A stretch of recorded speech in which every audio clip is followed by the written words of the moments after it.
Maharashtra government ने अपनी आखिरी मीटिंग में, उद्धव सरकार जब जो सीएम थे, उन्होंने अपनी आखिरी कैबिनेट मीटिंग में महाराष्ट्र के 2 शहरों का नाम बदलने का फैसला लिया। वो उससे रिलेटेड जो कुछ हिस्टोरिकल बैकग्राउंड है वो देखेंगे हम।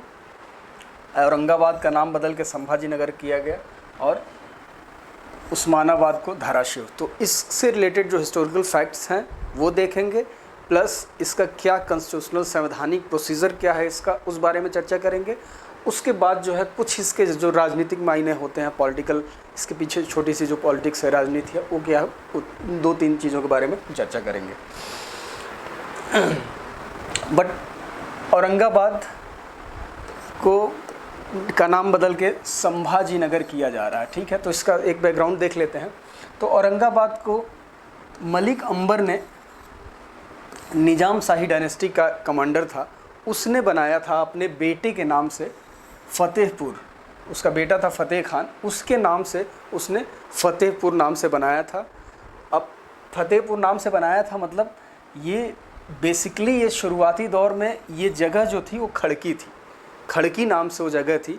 वहीं पे एक जगह उसने फतेहपुर बनाया। लेकिन जब औरंगजेब जब उसका दक्षिण अभियान शुरू हुआ, मतलब वो डेक्कन की तरफ मूव किया कैप्चर करने के लिए, तो जब यहाँ पे कब्जा किया उसके बाद उस फतेहपुर को चेंज करके उसने औरंगाबाद नाम रखा, ठीक है। ये हो गया। दूसरा इसमें क्या है कि शिवाजी के बेटे, सबसे बड़े बेटे थे संभाजी, बहुत शिवाजी की तरह ही वो भी बहुत वीर थे और उनका भी उसी तरह महाराष्ट्र में और बाकी अक्रॉस रीजन सम्मान होता है जैसे कि शिवाजी का।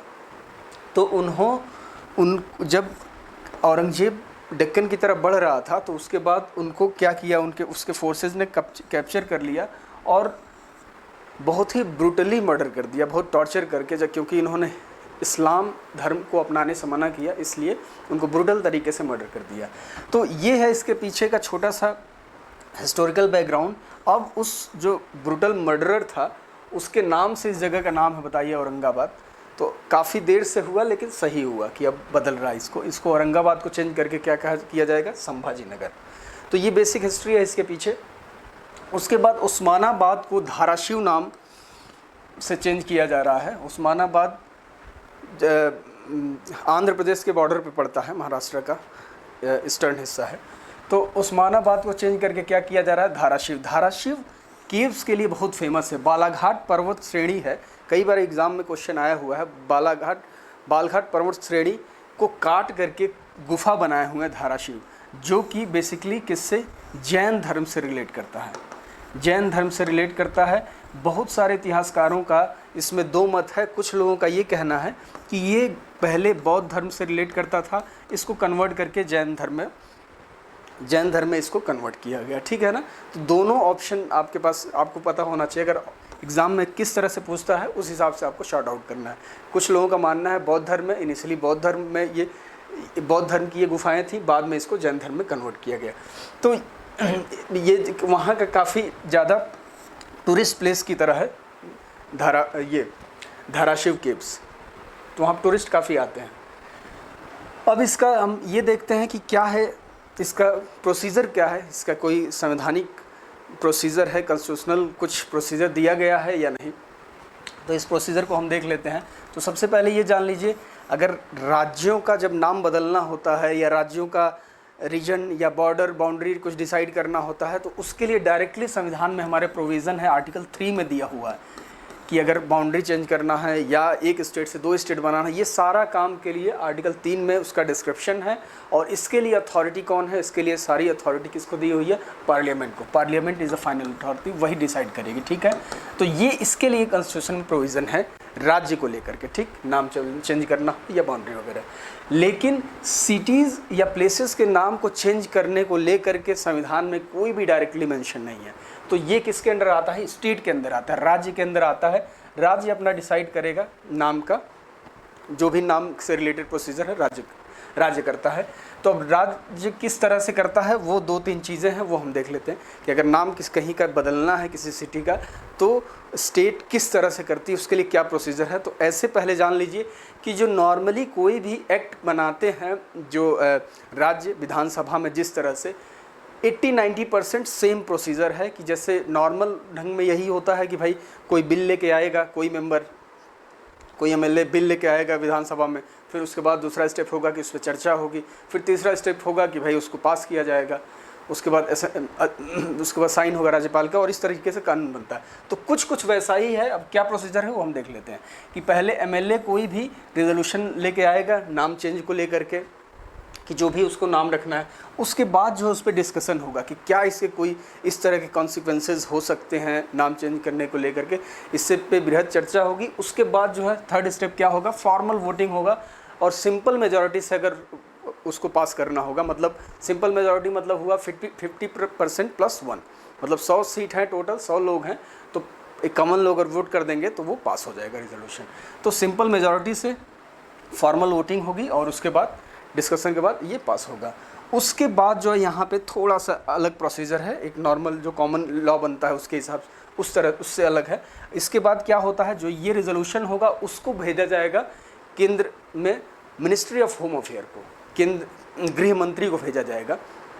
मतलब जैसे इस समय भेजा गया होगा किसके पास, अमित शाह के पास, तो अमित शाह के वहाँ पे भेजा जाएगा मिनिस्ट्री ऑफ होम अफेयर को, और वो क्या करेंगे, वो एनओसी इशू करते हैं।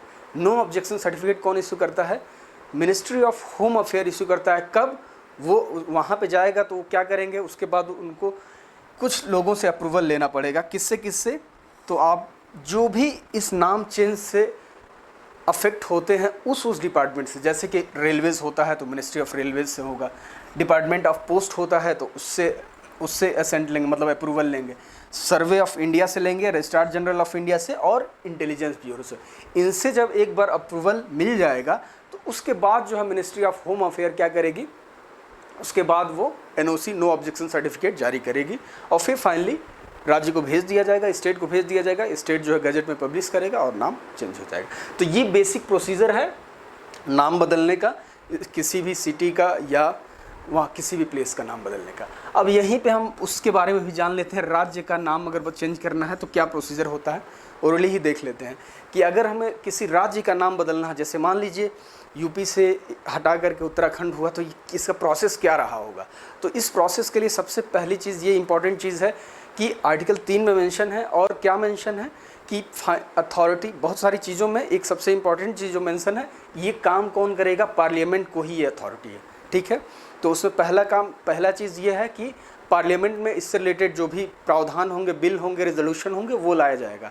पार्लियामेंट में बिल लाने के बाद जो है उस पर चर्चा होगी, चर्चा के बाद उसको स्टेट के पास जो भी कंसर्न्ड स्टेट है, सेकेंड स्टेप ये होगा कि जो कंसर्न्ड स्टेट है जिससे अफेक्ट होता है नाम चेंज को लेकर के या बाउंड्री चेंज को लेकर के, उसको भेजा जाएगा। जैसे यूपी से जब उत्तराखंड अलग हुआ होगा तो केंद्र ने ऐसा बिल बनाने के बाद जो है यूपी के विधानसभा को भेजा होगा, फिर वहाँ पे वो लोग चर्चा करेंगे, उसमें कुछ अगर बदलाव चाहते हैं, सुझाव चाहते हैं, एडवाइस चाहते हैं तो वो देंगे, फिर वहाँ से दोबारा फॉर ए टाइम बीइंग, वो सब टाइम डिसाइड होगा, उतने टाइम के बाद वापस पार्लियामेंट के पास आएगा सेंट्रल केंद्र में, और उसके बाद उस पर क्या होगी, वोटिंग होगी। वोटिंग के बाद अब जो उसने जो लेजिस्लेटिव असेंबली में जो वापस भेजा है पार्लियामेंट को, उसमें अब पार्लियामेंट को डिसाइड करना है कि वो उनकी वो बातें जो एडवाइस है वो माने या ना माने। फाइनल अथॉरिटी ये पार्लियामेंट को है, उसको कोई ज़रूरी ऑब्लिगेशन नहीं है उसको कि जो वो लोग एडवाइस दिए हैं वो माने।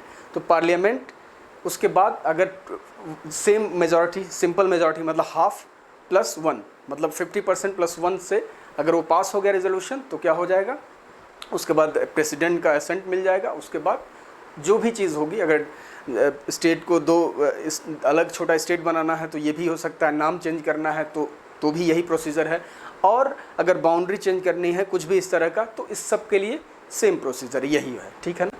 तो ये है इसमें 2 चीज़ें, ठीक है। उसके बाद हम देख लेते हैं कि नाम चेंज को ले करके कुछ प्रिंसिपल्स हैं कि भाई नाम अगर चेंज करना है किसी सिटी का या, तो किन बेसिक चीज़ों को सरकारों को ध्यान देना चाहिए, उससे रिलेटेड ये 4-5 प्रिंसिपल है। ये कोई ऐसा नहीं है, संविधान में नहीं मेंशन है, लेकिन 50s में आपको ध्यान होगा कि 50s में क्या हुआ था, जब जिस स्टेट रीऑर्गेनाइजेशन कमीशन बना था, जेवीपी कमेटी बनी थी, यही सब को लेकर के कि राज्यों में बहुत विवाद चल रहा था कि कोई लिंग्विस्टिक बेसिस पे राज्य बने कि एडमिनिस्ट्रेटिव, मतलब बहुत सारी चीज़ें चल रही थी उस समय विवाद। तो बड़े सारे कमिटीज़ बने थे कि क्या ग्राउंड हो राज्य बनाने का, जैसे आंध्र प्रदेश को से कुछ और अलग कर होकर के आंध्र प्रदेश बना, बहुत सारे स्टेट उस समय बन रहे थे। तो उस दौरान जो है कमिटीज़ के जो डिसीजंस थे उन सबको इनकॉर्पोरेट करके कुछ चीज़ प्रिंसिपल्स निकाले गए कि किस ग्राउंड पे राज्यों को अगर सिटीज़ का नाम बदलना है तो क्या आधार रखे। कुछ बेसिक प्रिंसिपल 5 हैं, वो हम देखते हैं। क्या है? पहली चीज़ कि जब तक कोई कॉम्पेलिंग रीज़न नहीं हो, कोई बहुत इंपॉर्टेंट कॉज हो, तभी नाम बदला जाए, अदरवाइज इस मुद्दे को ना उठाया जाए। मतलब कि कंपेलिंग रीज़न पे ही नाम बदला जाए, अदरवाइज इस चीज़ को कोशिश कर रहे कि नाम चेंज करने की ज़रूरत ना पड़े, फर्स्ट है। दूसरा कि हिस्टोरिकल इम्पोर्टेंस हो, उस जो भी नाम रखा जा रहा है उसका हिस्टोरिकल कुछ इम्पोर्टेंस हो, उस रिलेट करता हो उस तरह के कल्चर से जो नाम रखा जा रहा है। तो ये बेसिक है, इस केस में ऐसा है।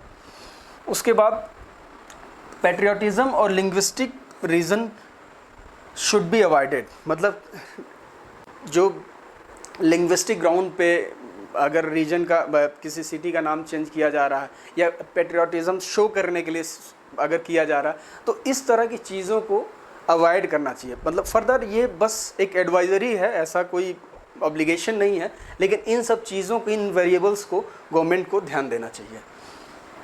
टू अवॉइड द कन्फ्यूज़न, ये कॉमन सेंस वाला है कि भाई अब कन्फ्यूज़न को अवॉइड करने के लिए ऐसा नाम हो कि भाई ऐसा ना हो कि कोई बगल में ही या आसपास कोई इस तरह की सिटी हो जिससे कि कन्फ्यूज़न हो, जिससे कि प्रॉब्लम हो सकती है कई तरह के।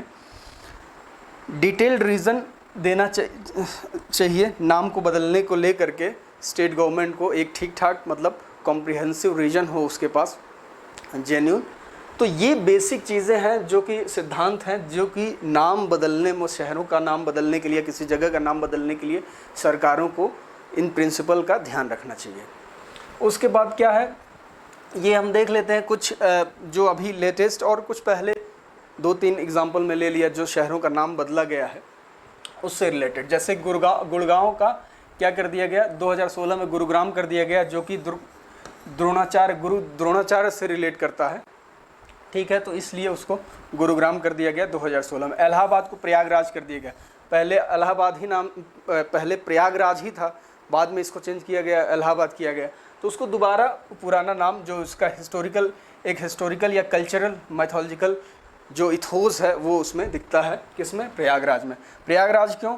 गंगा, यमुना और हिंदुओं के मान्यताओं के हिसाब से, उनके स्क्रिप्चर्स के हिसाब से वहाँ पे एक पुरानी नदी सरस्वती भी थी, वो तीनों एक जगह मिलती हैं, तो इसीलिए वो क्या है, संगम है। संगम मतलब प्रयाग का ही सिनोनिम्स है संगम, तो प्रयागराज इसीलिए इसका नाम रखा गया, ठीक। तीसरा है क्या, बेंगलोर को बेंगलुरु 2006 में किया गया। क्यों? बेंगलुरु का एक कन्नड़ मीनिंग होता है, क्या होता है, सिटी ऑफ गॉड्स इसका। तो 2006 में इसको बेंगलोर को बेंगलुरु किया गया। बॉम्बे को मुंबई किया गया 1966 में, किसके नाम से, मुंबा देवी, वहाँ पे देवी हैं, शक्ति की उपासना होती है मुंबा देवी के नाम से, तो उनके नाम से मुंबई था। वो पहले मुंबई ही था, फिर ब्रिटिशर्स के टाइम बॉम्बे हुआ और डच के टाइम भी इस तरह का ही डिफॉर्म हुआ नाम। उसके बाद जो है फिर वापस हमने मुंबा देवी के नाम से मुंबई किया।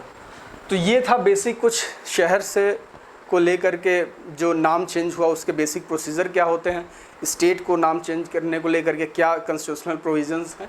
तो इससे रिलेटेड एग्ज़ाम में क्या होता है कि जो इस तरह के कोई करेंटली अगर कोई इस तरह का नाम जो चर्चा में रहा हो उससे रिलेटेड या तो हिस्टोरिकल कुछ क्वेश्चंस पूछ देगा और नहीं तो प्रोसीजरल पूछ देगा। तो इसलिए मैंने ये टॉपिक लिया है, ठीक है ना। Okay, thank you.